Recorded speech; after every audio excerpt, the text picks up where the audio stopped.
Good evening, and thank you so much to all of you for joining us.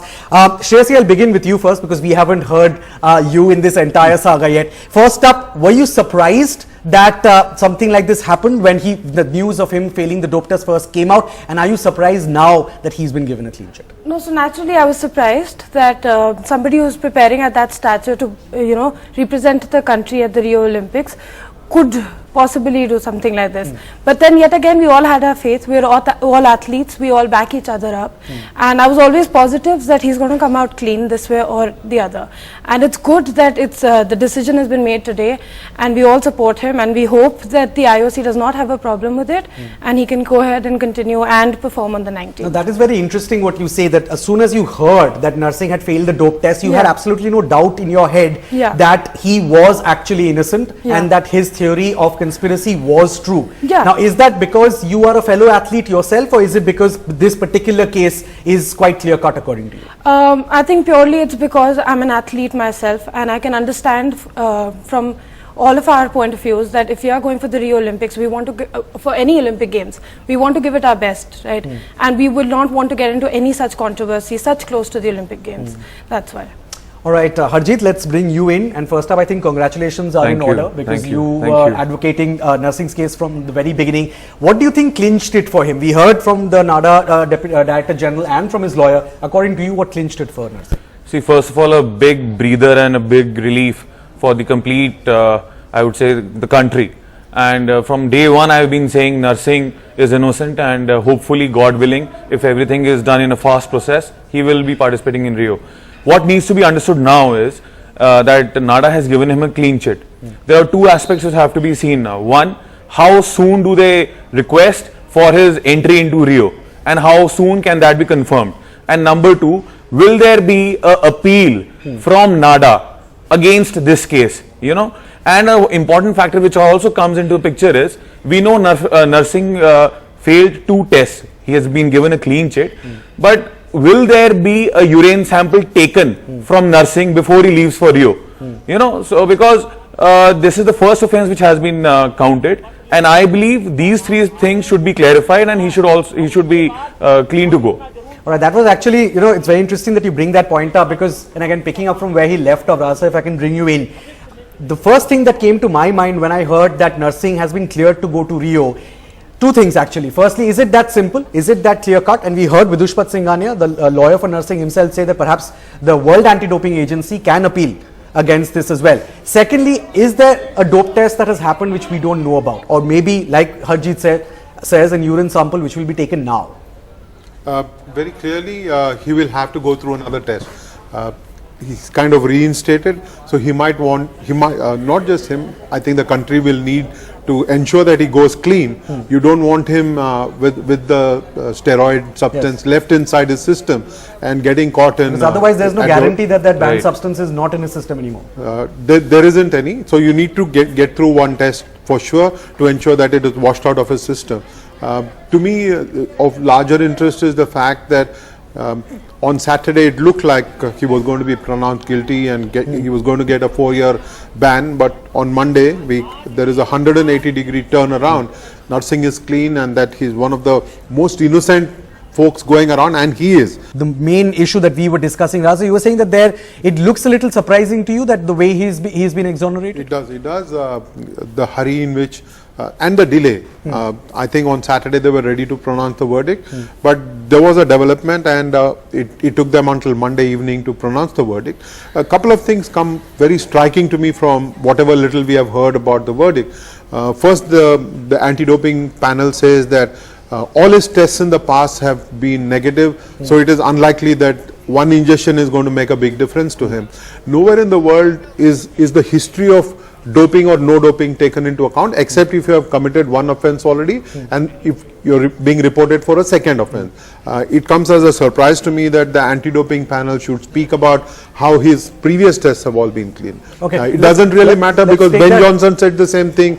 Lance Armstrong all his life kept saying that I've been tested 700 times and I've come clean. I've cleared all those so it doesn't really matter at all. Let's bring that to the 2 athletes on our panel. Shreyasi, how would you respond to that? That here is something that has raised a few eyebrows.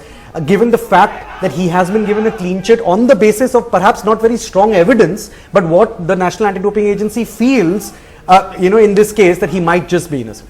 Yeah, so see, my point is that however it does not prove anything, whatever the tests in the past say, but the fact is that we need to support his case, right? And this mere statement that I have been tested in the past and I have come out clean, and it's just a one-off thing that happened with him, conspiracy as we say. So in my support with Narsingh, it's just a supporting statement to the facts that he's already provided. Yeah. I would just want to say one more thing. Yes. In the complete picture, the main focus, the person who did all this, it is all under investigation, and I hope that that person is dealt with on a serious note, and the truth, and the only truth comes out. We come to know who planned this, and if someone of a higher stature has done so, big action needs to be taken. Of course, there's this entire police investigation which is also going on. An FIR has been lodged with the police by Narsingh himself. He's put in a written complaint and all of that. But Raj sir, even though you're saying that this is surprising, the bottom line will be that it is good for Indian Olympic sports, because I would definitely here is hope someone so. who can just be a medal prospect. I wonder what state of mind he is in. He did say just now that he's practicing and that he's good enough to go. He's been fighting a court case. He's been now with NADA for a week. No player is going to be in a great state of mind. I only hope that in the next 2 weeks that he's got to prepare, he's able to wash all these thoughts out of his head and then focus on his preparation. We would want medals for India. No matter where they come from, we're desperate for medals. So we would want Narsingh to go out and win, provided he does the test again, and then I don't think we should be in a hurry to celebrate. We should take it step by step, as athletes will always point out that you want to be clean. The other thing that struck me is the NADA DG saying that this is the result of a competitor's sabotage. You have to name the competitor. Who is this competitor? Who is this mysterious competitor that you're talking about? What you're doing is pointing directions like the Wrestling Federation of India did, and unfortunately it is pointing maybe in the wrong direction, maybe in the right direction. We don't know.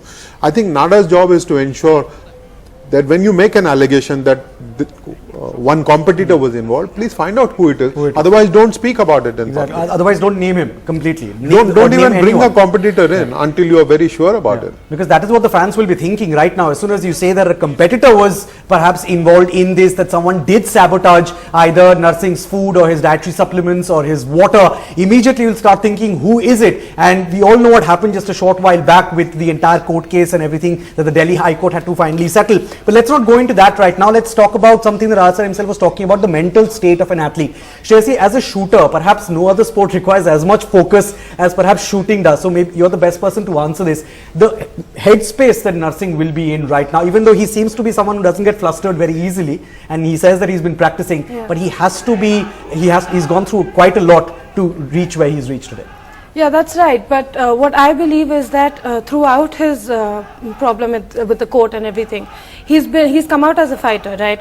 And I personally, as a shooter, believe that if something doesn't kill you, it only makes you stronger. So I think after all this court case, and if he has continued with his training, he's going to go out in the Rio Olympics only stronger. And I think he himself is very desperate for a medal, especially after the conspiracy. So he wants to come back to India with a medal, and he wants to prove himself right once again. Yes. Again, Harjit, I want to bring you in on this one. There was this entire thing where Sushil wanted to go for the Olympics because he felt he was the better wrestler, even though it was Narsingh who had booked the quota place for India. Now, in the middle of all this, as Shreyasi points out, Narsingh will be very keen to prove that he was right in sticking to his stance and not letting the senior wrestler go. You know what has happened over the last a week is everyone has got into Narsingh, and Narsingh is the prime focus. So it is very obvious if Narsingh wins, it will be a victory for the common sports person who fights out of all the odds, comes up, battles up, and then wins again. I totally agree with her, and because every sportsman is a fighter, and it is inside a sports person to fight back and come on top. So it will be a cherry on the cake if he wins. Yes. Very quickly before I wrap this up, is it all done and dusted in your own minds? Because no one really knows. Is WADA going to actually appeal against this? But what do you think currently right now in a yes or no answer? Do you think that it's all done and dusted, Narsingh is going to Rio? I feel it will be a 50-50 chance. Still 50-50? Yeah, to be Chelsea, honest. what about you? I still think it's 50-50. Yeah? Because you still think that perhaps WADA can interrupt WADA and can say- interrupt, exactly. Akash, before WADA, NADA comes in the picture. Yes. NADA has got an appeal Yes. left with itself. Yes. If it does not appeal, then WADA will come into the picture. Yes. So there are two steps. One is not the NADA appeal to the anti-doping appeals panel, and then the WADA can take India into CAS. So it's going to be interesting to see which of these two play out. If both don't play out, then it's very, very good for Narsingh. He'll be in terrific frame of mind to go and compete for India. And you know, I just want to give a last comment. This is in itself a medal for Narsingh to come out clean. You know, there are Asian Games coming, Commonwealth Games coming, and 2020 Tokyo coming. So this in itself is a medal for Narsingh to come out clean. Yes, Olympic is a medal, but I would consider this also an equivalent level. All right, so the $1 million question right now is it a very clear-cut case of Narsingh will go to Rio, or is there still perhaps a question mark hanging over the entire issue right now?